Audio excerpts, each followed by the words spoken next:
Hello, আসসালামু আলাইকুম। কি করে ঘরে বসে খুব সহজে হ্যান্ডমেড জুয়েলারি তৈরি করতে পারেন, আজকে তাই আমি দেখাবো। তো আমি প্রথমে নিয়ে নিচ্ছি লাল রঙের কাপড়।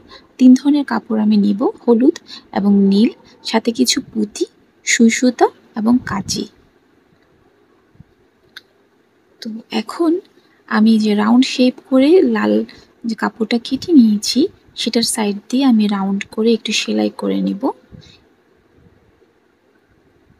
ছোট ছোট ভাবে সেলাই করতে হবে, বেশি বড় করে সেলাই করা যাবে না। তো এখন এই সেলাইয়ের অংশটিতে হালকা করে আমি টান দিয়ে কিছু তুলা আমি এর মধ্যে ঢুকিয়ে রাখবো, যেন একটা বলের শেপ হয়। আপনারা দেখতে পাচ্ছেন আমি এখন কিছু তুলা এই কাপড়ের ভেতরে ঢুকিয়ে দিচ্ছি।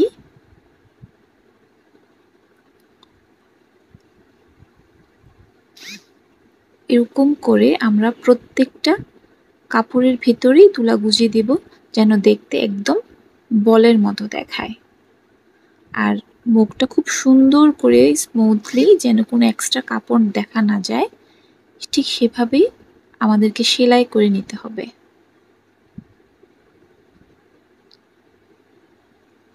খুব মজবুত করে সেলাই করতে হবে, যেন সেটা আবার ছুটে না যায়। প্রত্যেকটা কাপড়ে কিন্তু এভাবে সেলাই করতে হবে। সেলাই করতে গিয়ে আমি একটা সুইয়ের গুঁতো খেয়ে ফেলেছি, আপনারা দেখতে পাচ্ছেন। খুব শক্ত করে কিন্তু সেলাইটা করতে হবে এবং একটা রাউন্ড শেপ দিতে হবে। ঠিক এভাবে প্রত্যেকটা আমি বল শেপ করে নিব।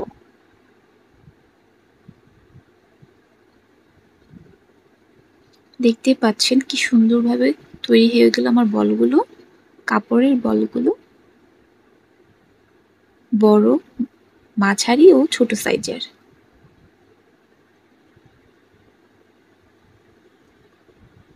তো এরপর আমি সুইয়ের সুতার সাহায্যে লালটির মাঝে কমলা রঙের পুঁতি বসিয়ে নিব। কেউ চাইলে অনেক পুঁতিও বসাতে পারেন। আমি একটু ফাঁকা ফাঁকা রেখেই পুঁতিগুলো বসাবো, অতটা হিজিবিজি করব না। চাইলে আপনারা একটু ঘন করেও বসাতে পারেন, দেখতে আরও ভালো লাগবে। কিন্তু এই যে আমি হালকা করে বসিয়েছি, এটাও কিন্তু দেখতে মন্দ লাগে না। দেখতে পাচ্ছেন কত সুন্দর করে আমি বসিয়ে দিয়েছি পুঁতিগুলো।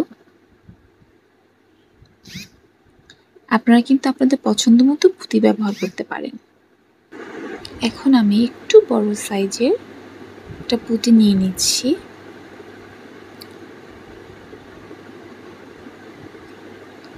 একটা গিট দিয়ে নেব পুঁতিটাকে আটকানোর জন্য। দেখতে পাচ্ছেন কিভাবে দিয়েছি। গিটটা দেওয়ার পর এখন আমি নীল বলটাকে গেঁথে দিব।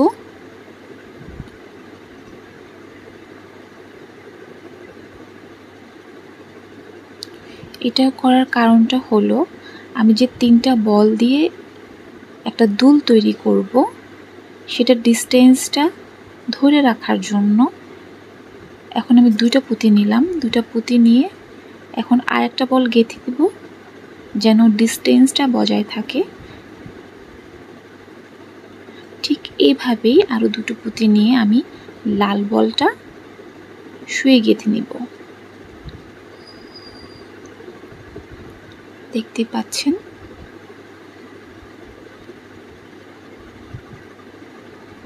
যেন সোজাসুজি হয়।